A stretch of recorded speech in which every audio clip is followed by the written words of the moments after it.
আমরা যে কোনো বিষয়কে নিয়ে যখনই কোনো কালচার করি তখন আমরা সবাই একটা কথা বলি যে টাইমিংটা অত্যন্ত গুরুত্বপূর্ণ। ঠিক একই রকম ভাবে আপনি যদি একজন বাগানি হয়ে থাকেন তাহলে আপনারও কিন্তু বাগান করার একটা টাইমিংটা অত্যন্ত গুরুত্বপূর্ণ। এই টাইমিং যদি আপনি সঠিকভাবে জানতে পারেন তাহলে আপনি আপনার ছাদ বাগানে যে কোনো গাছ সঠিক টাইমিংটার অপেক্ষা যদি করতে পারেন তাহলে আপনি যে কোনো গাছের চারা অনায়াসে তৈরি করতে পারবেন, যে কোনো গাছের বীজ আপনি নিজে সংরক্ষণ করতে পারবেন, যে কোনো গাছকে আপনি সঠিক সময় সম্পর্কে জ্ঞান থাকলে কোথায় কখন রাখতে হবে সেটা আপনি জানতে পারবেন, এবং কোন সবজি বাগান যদি আপনি করতে চান কোন বীজটি কোন সময় ফেলতে হবে সেই বিষয়টা যদি আপনার সঠিক জানা থাকে তাহলে আপনার বাগানে ফলনও কিন্তু সবচেয়ে বেশি হবে। ঠিক একই রকম ভাবে যদি আপনি শীতের গাছ লাগাতে চান তাহলে শীতের গাছের ক্ষেত্রে টাইমিংটা অত্যন্ত গুরুত্বপূর্ণ। যদি আপনি সঠিক টাইমিং থেকে স্টার্ট করতে পারেন তাহলে কিন্তু আপনার গাছটা কিন্তু অনেক ভালো ফুল হবে। এবার যদি আপনি শীতের একটি গাছকে গরমে গিয়ে লাগিয়ে ফেলেন এবং গরমের কোনো গাছকে শীতে লাগিয়ে ফেলেন তাহলে যেহেতু টাইমিংটা এলোমেলো হলো তার জন্য কিন্তু আপনার কোনো গাছে কিন্তু খুব একটা ভালো ফুল হবে না। আপনি শীতের ফুলকপিটা যদি গরমে লাগিয়ে ফেলেন তাহলে কিন্তু সেখানে গিয়ে হয়তো ফুলকপি গাছটি হতে পারে অনেক রকম পোকামাকড় আক্রমণ করবে, হলেও যদি হয়ে থাকে তাহলে খুব ছোট, এবং যদি সেখানেও হয়ে থাকে তাহলে তার পরিচর্যাটা অনেক পরিমাণে করতে হবে সেই ফুলটি ধরানোর জন্য। তার মধ্যে কিন্তু অনেক কিছু প্রয়োগ করতে হবে এবং তারপরে হয়তো আপনি সফল হতেও পারেন বা নাও পারেন, তার কোনো গ্যারান্টি নেই। তার একটাই কারণ, সেটা হচ্ছে সঠিক টাইমিং। তো চলুন আজকে আমরা টাইমিং নিয়ে আলোচনা করি। বাগান করতে হলে কোন কোন সময়গুলোকে আমাকে সঠিক ব্যবহার করতে হবে সেই সম্পর্কে ছোট্ট ছোট কিছু টিপস রয়েছে, সেই টিপসগুলো নিয়ে আলোচনা করি।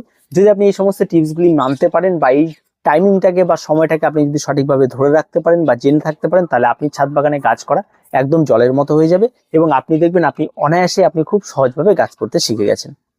তো সবার প্রথমে শুরু করি, যেহেতু সামনে শীতের গাছ রয়েছে তাহলে শীতের গাছ দিয়ে শুরু করি।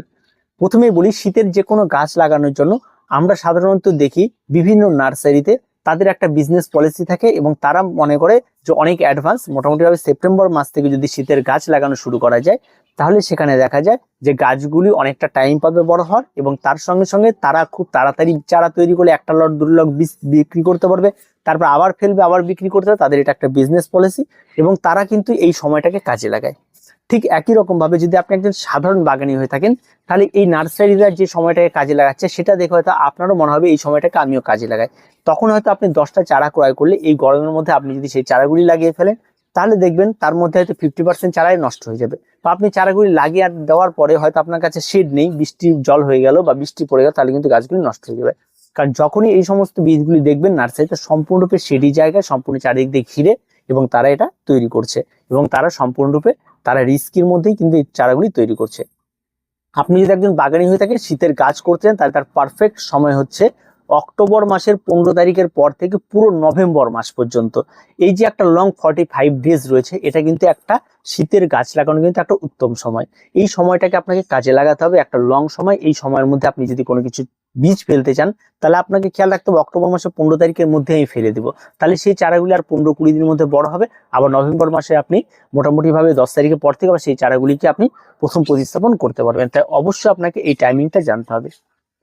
আরেকটি বিষয় রয়েছে কি, গরমের গাছ। গরমের গাছের ক্ষেত্রে ঠিক যখন আপনি স্টার্ট করবেন তখন আপনাকে স্টার্ট করতে হবে ফেব্রুয়ারি মাস থেকে।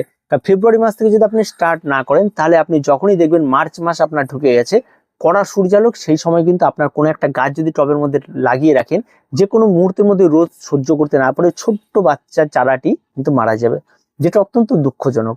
তার জন্য আপনাকে স্টার্ট করতে হবে ফেব্রুয়ারি মাসে 1 তারিখ থেকে। যদি কোনো কারণে যদি আপনি গরমের বীজ ফেলতে চান তাহলে সেই সময় থেকে স্টার্ট করুন, হালকা হালকা ঠান্ডা থাকতে থাকতেই সেই গরমের গাছগুলি টবের মধ্যে সেট করে ফেলুন এবং তার পরবর্তী যখন মার্চ এপ্রিল আসবে তখন সেগুলিকে অনায়াসে আপনারা মানুষ করতে পারবেন। বা যদি আপনি সেই মার্চ এপ্রিল মাসটাকে যদি আপনি ফুল না চান তাহলে মার্চ এপ্রিলে কড়া সূর্যালোকটাকে কাটিয়ে দিয়ে মে মাসের দিকে আপনি বীজ ফেলুন, সেটা জুন জুলাই থেকে কিন্তু আপনি গরমের সেই গাছের ফুলগুলি কিন্তু পেয়ে যাবেন। যদিও সেই সময় এই ফুলগুলি পেয়ে যান তাহলে একটা সমস্যা আরেকবার তৈরি হয়ে যাবে, সেটা হচ্ছে বর্ষা। তাই অবশ্যই এখানে টাইমিংটা কিন্তু অত্যন্ত গুরুত্বপূর্ণ। তাই গরমে যদি কোনো ফুলের গাছ করতে চান তার জন্য কিন্তু আপনাকে খেয়াল রাখতে হবে ফেব্রুয়ারি মাসটা। এবার গরমের সবজি করতে আর সবজি তৈরি করতে হলেও কিন্তু আপনাকে টার্গেট রাখতে হবে ফেব্রুয়ারি মাসটাকে। ফেব্রুয়ারি মাসে বিভিন্ন ধরনের গরমের সবজির বীজ ফেলতে হবে এবং সেখানে চারা তৈরি করতে হবে এবং ফেব্রুয়ারি মাসের মধ্যে সেগুলিকে আপনার টবে প্রতিস্থাপন করতে হবে। আর বাকি টাইমিং গুলোতে শুধু গাছের জল এবং খাবার দিয়ে তাকে বড় করে তুলতে হবে। এটা কিন্তু অত্যন্ত গুরুত্বপূর্ণ একটা বিষয়। শীতের সবজি ক্ষেত্রেও কিন্তু একই রকম বিষয়।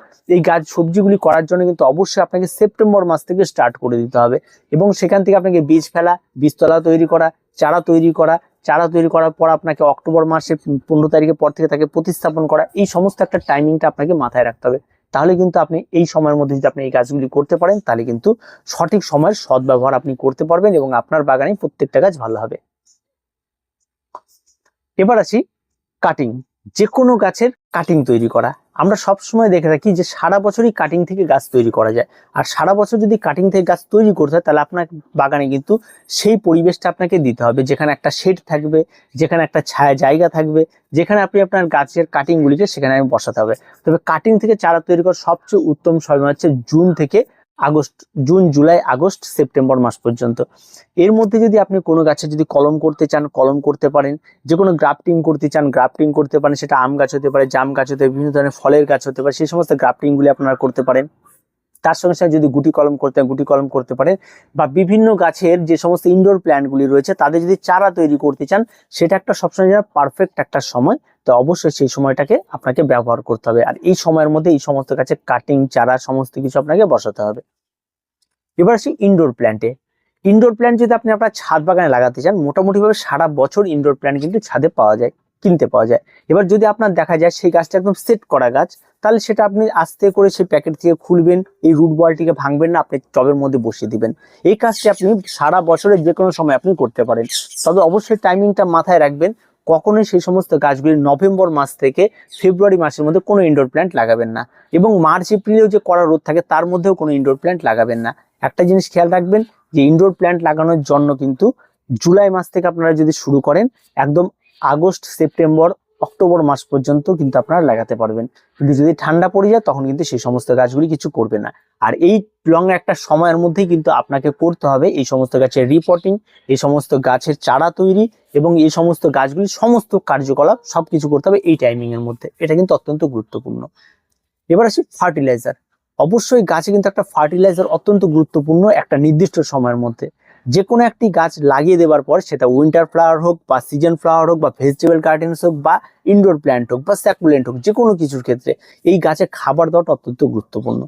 আপনি যে কোনো গাছ লাগিয়ে দেওয়ার প্রথম যে ডোজ খাবার দেবেন সেটা হচ্ছে গাছ লাগিয়ে দেওয়ার 20 থেকে 25 দিনের মাথায় প্রথম ডোজ আপনাকে খাবার ব্যবহার করতে হবে। আর এই খাবারটি যদি আপনি সেই সময় সঠিক সময়টাকে ব্যবহার করতে না পারেন, আগে দিয়ে দেন বা 25 দিনের পরে দিয়ে দেন, তাহলে কি হবে, সেই গাছটি আগে দিলে গাছটি সেই খাবারটি নিতে নাও পারে, বা যে পরিমাণ সে নেওয়ার কথা সেটা নিতে পারলো না, গাছের ক্ষতি হতে পারে। পরে দিলে সে টাইম মতো খাবারটি না পাওয়ার জন্য, পরে পাওয়ার জন্য সে তার গ্রোথটা খুব একটা ভালো হবে না। তো এই টাইমিং কিন্তু গাছের অত্যন্ত গুরুত্বপূর্ণ গ্রোথের জন্য। তো অবশ্যই আপনাকে কিন্তু এই টাইমের মধ্যে খাবার দিতে হবে। তো প্রত্যেকটা খাবারের মধ্যে আপনারা অন্তত 25 ডেজ একটা আপনারা গ্যাপ রেখে এটা করতে পারেন, তাতে কিন্তু গাছের গ্রোথ কিন্তু খুব ভালো হয় এবং গাছের ফার্টিলাইজারটা কিন্তু খুব অল্প পরিমাণে পড়ে এবং গাছ কিন্তু তার থেকে ভালো রেজাল্ট দিতে পারে। তো এটা কিন্তু অবশ্যই একটা টাইমিং এর উপর নির্ভর করে যে কোনো গাছের ক্ষেত্রে, সেটা আপনার সবজি গাছ হতে পারে, যে কোনো কিছু হতে পারে। এই টাইমিংটাই যদি আপনি সঠিকভাবে ইউজ করতে পারেন তাহলে কিন্তু আপনার কাছে গ্রোথ ভালো হবে, ফলন ভালো হবে। এবার আসি রোগ পোকামাকড়। আপনার ছাদ বাগানে যদি গাছ থাকে তাহলে অবশ্যই রোগ পোকামাকড় হবে, তারও কিন্তু একটা নির্দিষ্ট সময় রয়েছে। সারা বছরই আপনার ছাদ বাগানে রোগ হবে এমনটা নয়। যখন আপনি উইন্টার ফ্লাওয়ার লাগাচ্ছেন তখন কিন্তু আপনার ছাদ বাগানে পোকার উপদ্রব ঘটবে না, তখন ধরবে ফাঙ্গালের আক্রমণ। তাহলে সেই সময় স্থায়ীভাবে আপনাকে খেয়াল রাখতে হবে গাছে অ্যান্টিফাঙ্গাল স্প্রেটা, এটা আপনাকে নিয়মিত করতে হবে। এটা আপনাকে কখন করতে হবে, একটা চারা লাগিয়ে দিলেন, চারাটি সেট হয়ে গেল তখন একবার দেবেন। আবার আরেকবার আপনারা কি করবেন, গাছটিকে নজরে রাখবেন, কোনো কারণবশত যদি মনে হয় যে খারাপ রয়েছে তাহলে আরেকবার দিবেন। আর এই অ্যান্টিফাঙ্গাল বা পেস্টিসাইড আপনারা যদি নিয়মিত প্রতি মাসে একবার করে ব্যবহার করেন তাহলে আপনার গাছ এবং বাগানে কোনো পেস্ট বা আপনার ফাঙ্গালের আক্রমণ ঘটবে না। এটা কিন্তু একটা টাইমিং, এই টাইমিংটাকে আপনাকে মেনে মেনে করতে হবে। এবার আপনি কোনো কিছুই করছেন না তাহলে কিন্তু সমস্যা তৈরি হবে। তা এই টাইমিং গুলোর মধ্যে যদি আপনারা কোনো কিছু করতে পারেন তাহলে কিন্তু সবচেয়ে বেস্ট। এবার আসি ক্যাকটাস এবং স্যাকুলেন্ট। এই ক্যাকটাস স্যাকুলেন্টও কিন্তু আমরা অনেকেই করে থাকি, তবে এই ক্যাকটাস স্যাকুলেন্ট লাগানো এবং যে কোনো কিছুর জন্য একটা উত্তম সময় হচ্ছে শীতকাল। এই শীতকালের মধ্যে যদি এদেরকে নড়াচড়া কোনো কিছু করেন তাহলে কিন্তু এই সমস্ত গাছগুলো নষ্ট হয়ে যাওয়ার প্রবণতাটা একেবারেই কম। তাই এদের ক্ষেত্রে একটা টাইমিং, যেটা আমরা জানুয়ারি ফেব্রুয়ারি মার্চ, আবার এই সময় কিন্তু এই সমস্ত গাছের ডরমেটরি পিরিয়ডে চলে, সেটাও কিন্তু একটা বিষয় রয়েছে। তো এই টাইমিং গুলোকে অবশ্যই আপনাকে জানতে হবে, এই টাইমিংটাকে ইউজ করতে হবে, তবেই কিন্তু আপনার যে কোনো গাছ কিন্তু ভালো হবে। এবার আসি বীজ ফেলা। যে বীজগুলি আপনারা ফেলবেন, সেই বীজগুলি যখন আপনারা ফেলবেন সেই টাইমিংটাকে অবশ্যই আপনাকে খেয়াল করতে হবে। সেটা কোন ধরনের গাছ, কখন ফেলবো, কখন থেকে স্টার্ট করব, এগুলির উপর আপনাকে কিন্তু বারবার করে এগুলি করতে করতে কিন্তু আপনি শিখে যাবেন। তো অবশ্যই আপনারা এই সমস্ত টাইমিংগুলি সম্পর্কে জানার চেষ্টা করুন। বাগান করতে গেলে এই সময়ের সদ্ব্যবহার করাটা অত্যন্ত প্রয়োজন। যদি আপনি সঠিক সময়ের সঠিক সদ্ব্যবহার করতে পারেন তাহলে কিন্তু আপনার বাগানে গাছের কিন্তু বাজিমাত করতে পারবেন।